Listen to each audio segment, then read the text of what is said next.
देश के अंदर मैं मुसलमान भाइयों से भी पूछना चाहता हूँ कि आज़ादी के देश के बंटवारे के बाद कभी आपके तजिया पर किसी गांव से लेके शहर तक हमने पत्थर नहीं मारा। ये 15 साल से जब से आपकी आबादी बढ़ रही है तो कभी दुर्गा के मूर्ति के विसर्जन में तो कभी रामनवमी में, चाहे भागलपुर हो या सीतामढ़ी हो, चाहे कैराना हो, चाहे बिहार शरीफ में पिछले साल हुए दंगों को, हमने कभी दंगा नहीं किया। आप छतों पर पत्थर इकट्ठा करते हो हमें मारने के लिए, आप तलवार चलाते हो, आप गोली चलाते हो। अब हमें अपने अस्तित्व की रक्षा के लिए और बाबा साहेब अम्बेडकर को हम याद करना चाहते हैं। और मैं अम्बेडकरवादियों से कहना चाहता हूँ, भाई अम्बेडकर, बाबा अम्बेडकर को पढ़ो। उन्होंने भारत पाकिस्तान विभाजन में लिखा है कि जो बंटवारा हुआ वो गलत बंटवारा था, क्योंकि पूरी आबादी मुसलमान का पाकिस्तान भेज देना हमने कहा और वहाँ से हिंदुओं की आबादी भारत लाना। अगर ये नहीं हुआ है तो ये भारत कभी सुरक्षित नहीं रहेगा, सामाजिक समरसता नहीं रहेगी। और ये भी उन्होंने कहा, जो मैं उनका अक्षरशः कह रहा हूँ कि मुस्लिम इनटॉलरेंस होते हैं, कभी लोगों के साथ गैर मुसलमानों को वो काफिर मानते हैं। ऐसी स्थिति में मुझे यहाँ से लेके किशनगंज तक मैं टीवी के माध्यम से, समाचार पत्र के माध्यम से, कोई कह रहे हैं मेरे लाश पर जाएगा, कोई कह रहे हैं मैं निकलने नहीं दूंगा। मैं कह रहा हूँ जब तक मेरे शरीर में एक बूंद भी खून है, ये यात्रा वहीं रुकेगी जब तक मेरा शरीर चलता रहे।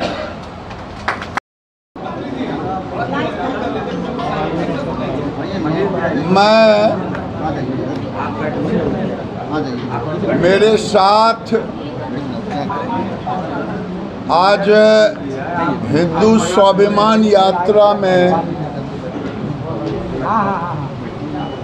स्वामी दीपांकर महाराज जी,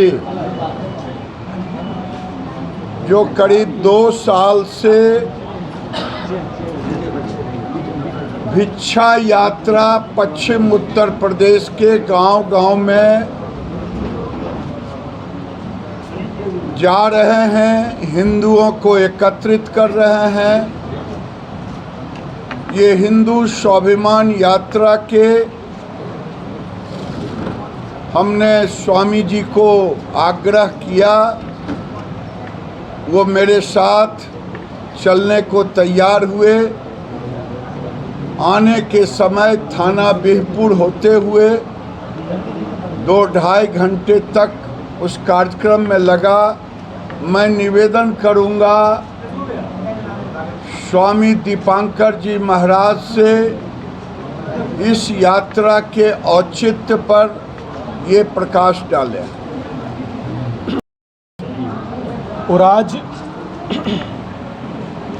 यहाँ आने में थोड़ा विलंब हुआ, उसके लिए खेद व्यक्त करते हैं। भारत स्वाभिमान, हिंदू स्वाभिमान, हिंदू का जनजागरण, सनातन का संगठित होना कोई पराया नहीं। सभी सनातनी अपने हैं, सभी अपने भाई हैं, सभी एक हों, सभी संगठित हों, सभी यूनाइट हों।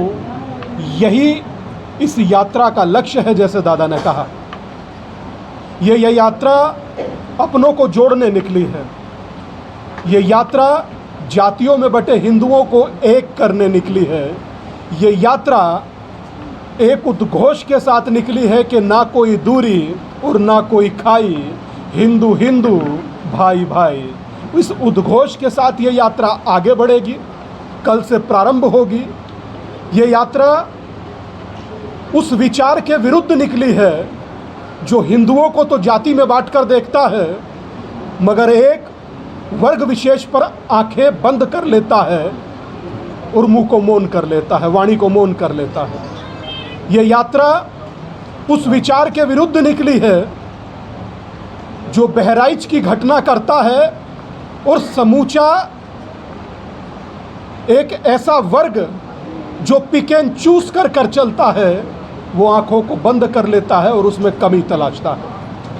ये यात्रा उस विचार के विरुद्ध निकलती है जो बांग्लादेश में हमारे हजारों लाखों भाइयों का नरसंहार कर देते हैं और यहाँ के कथित बुद्धिजीवी बोल तक नहीं पाते। ये यात्रा अपनों को जोड़ने के लक्ष्य के साथ, जैसे अर्जुन का निशाना मछली की आंख था, वैसे इस यात्रा का लक्ष्य है जातियों में बटे हिंदुओं को एक करना है, संकल्पित कराना है और बताना है कि कोई ऊंच नीच नहीं, कोई छोटा बड़ा नहीं, कोई पराया नहीं, हम सब एक हैं और एक होकर रहेंगे। दीपावली पर दिए बेचने वाले जो अपने भाई बंधु हैं, वहाँ से लेकर के जो लक्ष्य पर पहुँचने वाले लक्ष्य बिंदु हैं, उन तक ये यात्रा संगठित करने का, भारत के स्वाभिमान के जगाने का। और एक बात और कहूँगा कि ये यात्रा किसी दल की नहीं है, इसे अंडरलाइन कीजिएगा। ये यात्रा किसी दल की नहीं है, ये 80 करोड़ सनातनी हिंदुओं के बल की है, उनके साथ हुए अब तक के छल की है और भविष्य बदल जाए उस कल की है।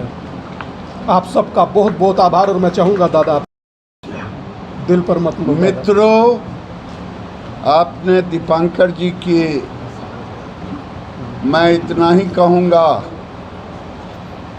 मुझे खुशी है कि तेजस्वी यादव ने, मुझे सूत्रों से पता चला है, या तो अपनी यात्रा रद्द किया है हिंदू स्वाभिमान यात्रा से डर करके या समर्थन देने के लिए। ये भी तेजस्वी जी को अगर समर्थन देने के लिए तो मैं धन्यवाद देता हूँ, और डरने की कोई ज़रूरत नहीं है। ये यात्रा आरजेडी के भी हिंदुओं को आमंत्रण है, कम्युनिस्ट के भी हिंदुओं को आमंत्रण है, जदयू के भी हिंदुओं को आमंत्रण है, भारतीय जनता पार्टी के भी हिंदुओं को आमंत्रण है। ये यात्रा भारत में और बिहार में जो डेमोग्राफी चेंज हो रहा है और उसमें जो हिंदुओं का अस्तित्व खतरे में पड़ रहा है, मैं 1951 में भागलपुर को देखूं या कटिहार को देखूं या पूर्णिया को, किशनगंज को देखूं, तो हमारी बहनों का, हमारे भाइयों की आबादी गिरती जा रही है। आखिर क्यों? देश में लगभग 400 जिले में के 1600 स्थान पे